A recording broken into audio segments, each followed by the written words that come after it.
Hi, Brian King here with a very important question as we get even closer to the beginning of another school year.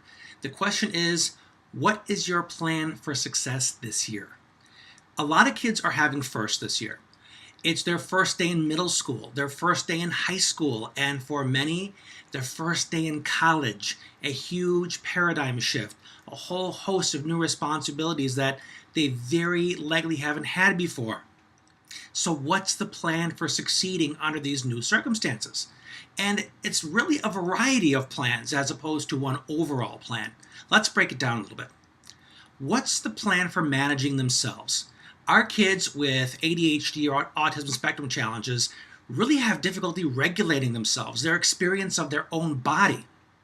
So they need a plan for managing their sleep, making sure they eat, managing their sensory issues, and managing and advocating for accommodations. We need to connect them with whoever their go-to people are to make sure that their needs are getting met while they're having that school experience. Next, what's their plan for engaging the social environment?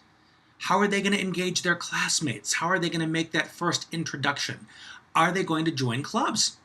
Clubs are one of the best ways to find people with shared interests. And it's easier to talk to them because that's what clubs are for. They show up prepared to engage each other in that special interest. The next plan is, how are they going to manage their time? Time management is about balance. They need to manage their self-care, sleeping, eating, exercise if that's important to them.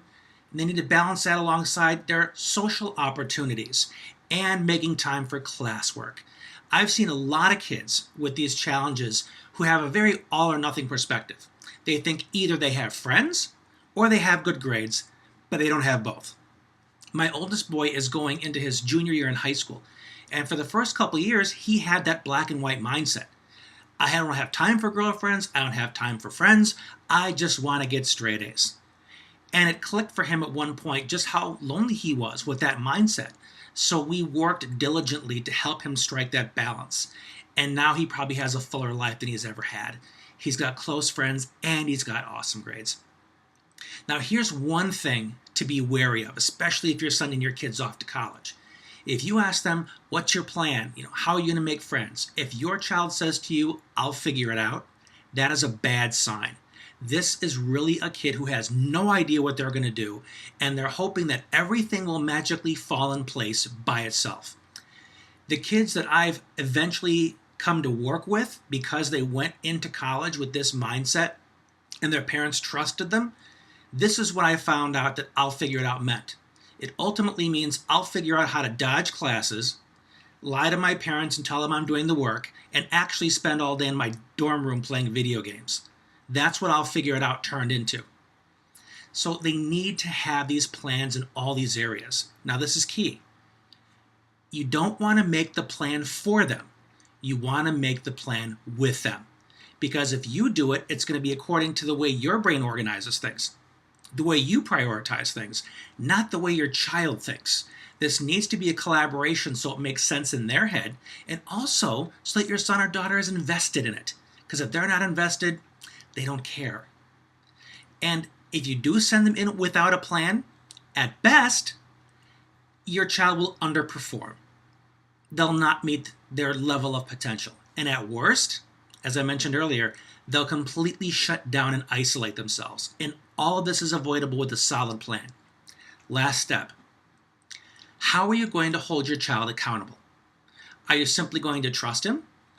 Are you going to trust her to check in with you and be honest about everything that she's doing and the friends she's making? Or you can decide that, yes, you trust your child, but you still want proof that they're following through. This specific rule is trust but verify.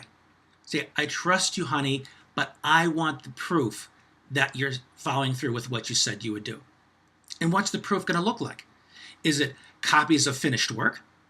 Is it weekly check-ins? Are you going to ask them to copy you on emails back and forth to their teachers? It's entirely up to you. With the right plan, your child can really have the best year ever and discover everything he's capable of. And doesn't she deserve it? Because so much of academic life is such a struggle. And we have so many opportunities to start over with the beginning of the next school year. a new beginning to use new strategies, new ways to collaborate with your child so that you can celebrate these successes together. For many of our kids, it's long overdue. I hope this has been helpful, and if I can do any more for you, you know where to find me at my website, brianraymondking.com. Until next time, thanks for being you.